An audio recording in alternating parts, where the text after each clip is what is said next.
Hello and welcome. AWS के इस part में हम देखेंगे कि हम इलास्टिक कैशे का यूज़ कैसे करते हैं। तो एग्जांपल के लिए मैं MS पेंट पे आपको एक्सप्लेन कर देता हूँ। लेट सपोज कि मेरा एक वेब सर्वर है जिसके लिए मैंने लोड बैलेंसर लगाया है। इस केस में क्या होता है कि मान लीजिए ये आपका डेटाबेस है, ये आपका DB है और यहाँ पे आपके वेब सर्वर्स हैं, ठीक है। और मैं यहाँ से थोड़ा सा इसको नेविगेट कर देता हूँ। लोड बैलेंसर क्या कर रहा है, मेरे वेब सर्वर को पॉइंट कर रहा है और वेब सर्वर में जो वेब कॉन्फ़िग में एंट्री है और वो डेटाबेस को पॉइंट कर रहा है। अब मेरे जैसे कुछ यूज़र्स हैं जो कि वेबसाइट की सर्विस ले रहे हैं, ठीक है। इंटरनेट पे रिक्वेस्ट जा रही है और ये रिक्वेस्ट लोड बैलेंसर पे आ रहा है।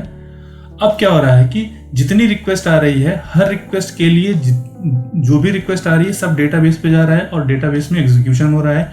इसकी वजह से बार बार मेरे डेटाबेस पे लोड बढ़ रहा है और कभी कभी आपको रिक्वेस्ट टाइम आउट भी आ सकता है, क्योंकि हो सकता है कि कुछ ऐसी क्वेरी रन हो रही हो डेटाबेस में जो कि बहुत टाइम ले रहा हो और डेटाबेस के रिसोर्सेज को प्रॉपरली यूटिलाइज कर रहा है।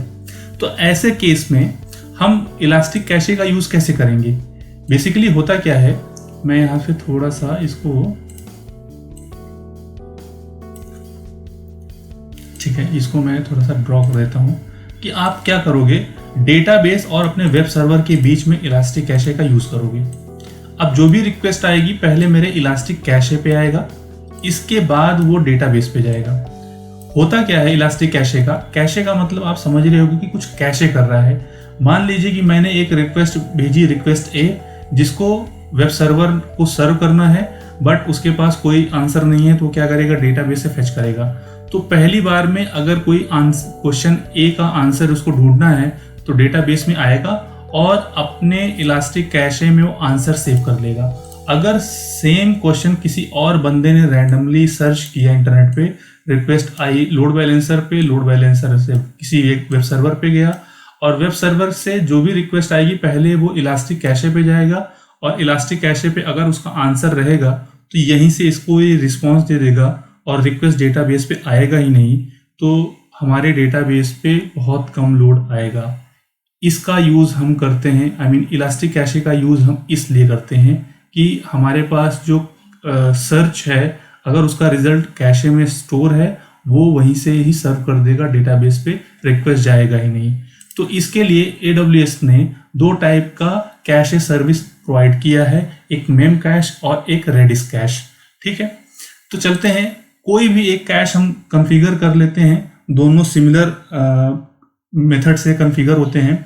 तो यहाँ से मैं क्रिएट करता हूँ मेम कैश को और स्टैंडर्ड पे क्लिक कर लो या फिर इजी क्रिएट में आपको बहुत कम ऑप्शन मिलेंगे।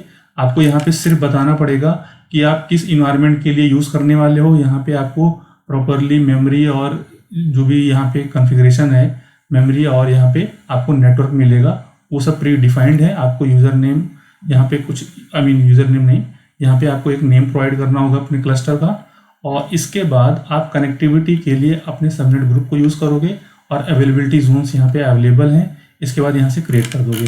बट हम चलते हैं स्टैंडर्ड क्रिएट में आपको मल्टीपल ऑप्शन मिलेंगे। आपका जो वर्कलोड है वो AWS पे है, ऑन प्रीमाइस पे है, तो यहाँ पे मैं नाम देता हूँ डेव कैशे और इसके बाद आप इंजन वर्जन यहाँ से सिलेक्ट करोगे, कौन सा इंजन वर्जन आप यूज़ करने वाले हो। आपकी जैसे रिक्वायरमेंट है यहाँ से आप इंजन वर्जन यूज़ करो और ये मेक श्योर आप ये पोर्ट नंबर आपके सिक्योरिटी ग्रुप में इनेबल होना चाहिए, ठीक है। इसके बाद पैरामीटर ग्रुप मैं डिफ़ॉल्ट यूज़ करने वाला हूँ। अब यहाँ से नोड कॉन्फ़िगरेशन आप चूज़ कर लो कि आपको कौन सा नोड कॉन्फ़िगरेशन यूज़ में आने वाला है। जैसे मैं यहाँ पे यूज़ करने वाला हूँ कि cache.r7g.large, क्योंकि ये मिनिमम सबसे स्मॉल कॉन्फ़िगरेशन है और इसके बाद अगर आप देखोगे तो आपको इससे भी छोटी साइज़ मिल जाएगी बट आपको थोड़ा सर्च करना पड़ेगा। जैसे अगर मैं यहाँ से थोड़ा सा नीचे जाऊँ तो यहाँ पे आप देखोगे cache.t2.micro, ये स्मॉल कॉन्फ़िगरेशन है और यहाँ पे आपको बताना है कि आपको कितने नंबर ऑफ नोड्स लेने हैं, कितने सर्वर्स रहेंगे आपके इस कैशे सर्वर में, ठीक है। इसके बाद आप सिक्योरिटी ग्रुप, आपको न्यू क्रिएट करना है तो आप न्यू क्रिएट कर सकते हो, या फिर आप एग्जिस्टिंग सिक्योरिटी ग्रुप यूज़ कर सकते हो। और यहाँ से सबनेट ग्रुप मैंने यूज़ किया है, यहाँ पे ये सबनेट ग्रुप यूज़ करना है। इसके बाद ये अवेलेबिलिटी जोन्स है।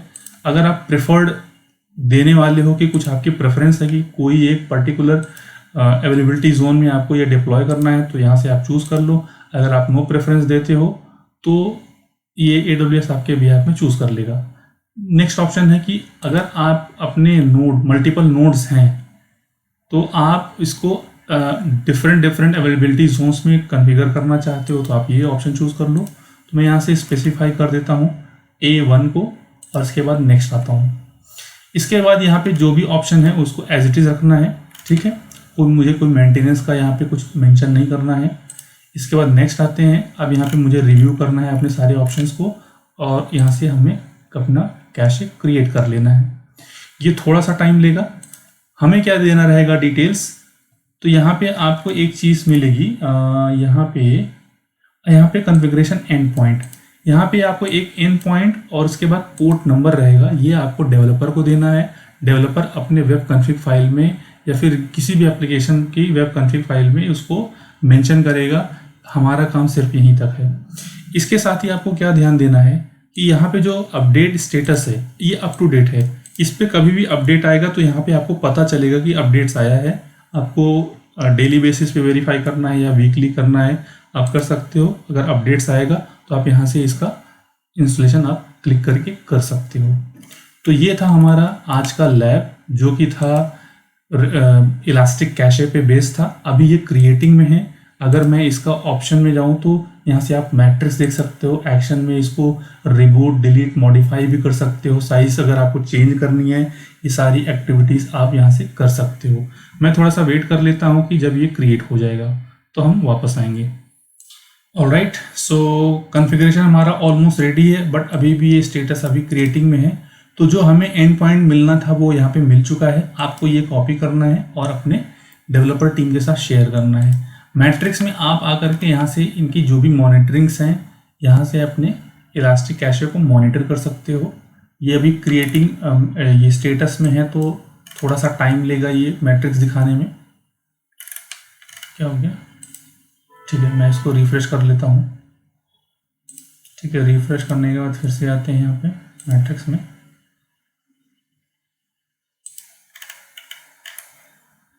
अभी भी क्रिएटिंग स्टेटस में है। ठीक है, थोड़ा और वेट कर लेते हैं।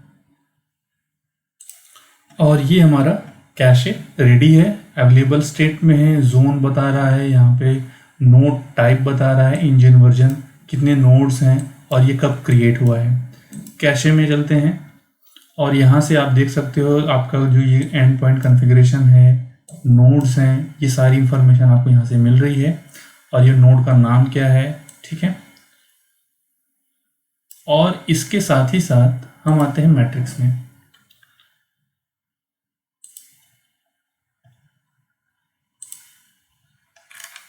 एक सेकेंड, ये थोड़ा सा टाइम ले रहा है लोड होने में। लोड हो गया। इसमें CPU यूटिलाइजेशन, उसके बाद स्वैप यूसेज, ये सारी इंफॉर्मेशन आप यहाँ से मॉनिटर कर सकते हो। इसके साथ ही साथ आप इसको रिबूट कर सकते हो, मॉडिफाई कर सकते हो। मॉडिफाई में क्या क्या कर सकते हैं वो देख लेते हैं। ठीक है, क्लस्टर इन्फो हो गया हमारा।